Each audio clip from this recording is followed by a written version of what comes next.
고대 이집트, 강력한 파라오의 통치 아래 이스라엘 백성은 노예로 억압받고 있었다. 한밤중 갈대바구니에 실려 나일강을 떠도는 한 아기, 바로 모세는 파라오의 공주에게 발견되어 이집트의 왕자로 자라난다. 태생은 히브리인이지만 왕실에서 자란 그는 장차 파라오의 후계자가 될 인물이었고 누구보다도 정의로웠으며 지혜로웠다. 그러나 어느 날 억눌린 히브리 민족의 고통을 알게 되고 자신이 그들과 같은 혈통이라는 충격적인 진실과 마주한다. 갈등과 혼란 속에서 그는 이집트의 특권을 버리고 광야로 떠나 고난의 유랑을 시작한다. 그곳에서 미디안 제사장의 딸과 만나 가정을 이루고 양을 치며 겸손히 살아가던 중 어느 날 불타는 떨기나무 속에서 들려오는 신의 목소리를 듣는다. 그는 다시 이집트로 돌아가라는 명을 받고 백성을 해방시키기 위한 길고도 험난한 여정을 시작한다. 파라오와의 끈질긴 대결, 거듭된 경고에도 귀를 막는 권력자, 그리고 이어지는 10가지 재앙은 대자연의 분노이자 신의 진노를 상징한다. 결국 첫째 아들이 죽는 최후의 재앙 이후 파라오는 이스라엘 백성의 해방을 허락한다. 기적처럼 홍해가 갈라지고 모세는 백성을 이끌고 마른 땅을 건너며 수천 년의 속박을 끝낸다.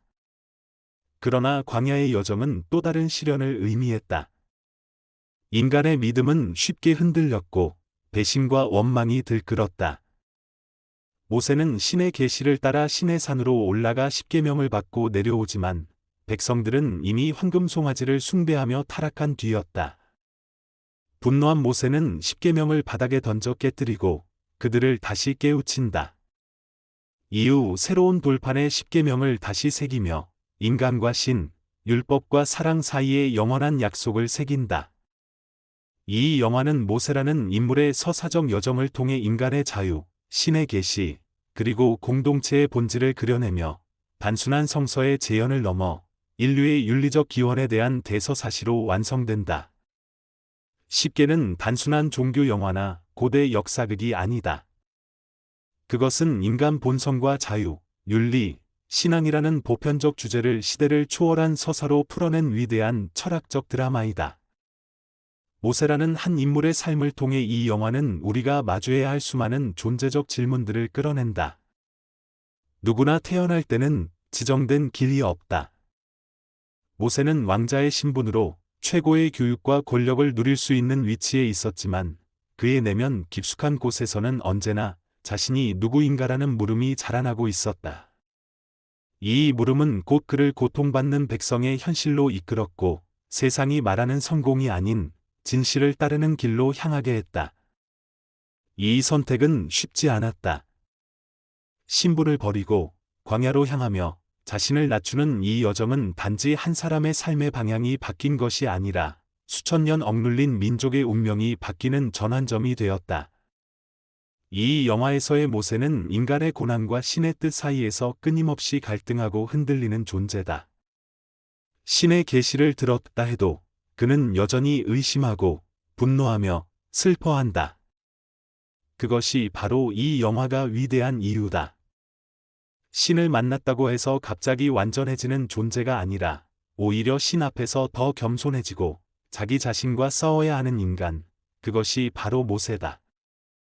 10가지 재앙은 단순히 신의 벌이 아니다.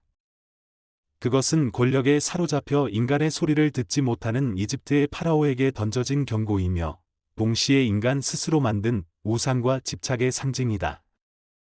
이 재앙들은 단순한 초자연적 현상이 아니라 인간이 인간을 외면할 때 세상에 일어나는 붕괴의 은유다. 가장 뼈아픈 것은 첫째 아들의 죽음이었다. 그것은 세대의 단절, 미래의 파괴를 의미했다. 한 문명이 다른 한 민족의 고통에 귀를 막았을 때 결국 자신조차 파멸의 길로 가게 된다는 교훈을 영화는 무겁게 던진다. 홍해가 갈라지는 장면은 시각적 기적이자 영적 분기점이다. 그 순간 모세와 백성들은 진정한 해방을 경험하지만 동시에 책임의 무게도 느끼게 된다. 자유는 끝이 아니라 시작이기 때문이다. 광야는 새로운 시련의 장이다. 아무것도 보장되지 않은 공간에서 인간은 믿음, 연대, 희망만을 붙잡고 나아가야 한다. 10개는 그 믿음이 흔들릴 수 있음을 인정하면서도 그 안에 다시 일어설 수 있는 가능성이 있다는 점을 강조한다. 시내산에서 모세가 십계명을 받는 장면은 인류 윤리의 기원을 상징적으로 표현한 장면이다. 십계명은 단지 종교적 율법이 아니라 인간이 인간으로 살아가기 위해 필요한 가장 기본적인 약속이다. 살인하지 말라, 도둑질하지 말라, 부모를 공경하라는 조항은 시대와 문화, 종교를 초월해 적용되는 보편적 가치다. 영화는 이 십계명을 하늘로부터 내려온 돌판으로 표현함으로써 그것이 인간이 만들어낸 규칙이 아닌 우주의 질서와 통하는 원리임을 암시한다. 그러나 인간은 언제나 약하다. 모세가 산에서 신과 대화하고 있을 때 백성들은 금송아지를 만들어 숭배한다. 신앙은 눈앞의 불안 앞에서 쉽게 흔들리고 타락으로 이어진다. 모세가 십계명을 던져 깨뜨리는 장면은 인간의 실수와 교만에 대한 신의 분노를 상징하는 동시에 율법이 아닌 사랑으로 다시 시작해야 함을 일깨운다.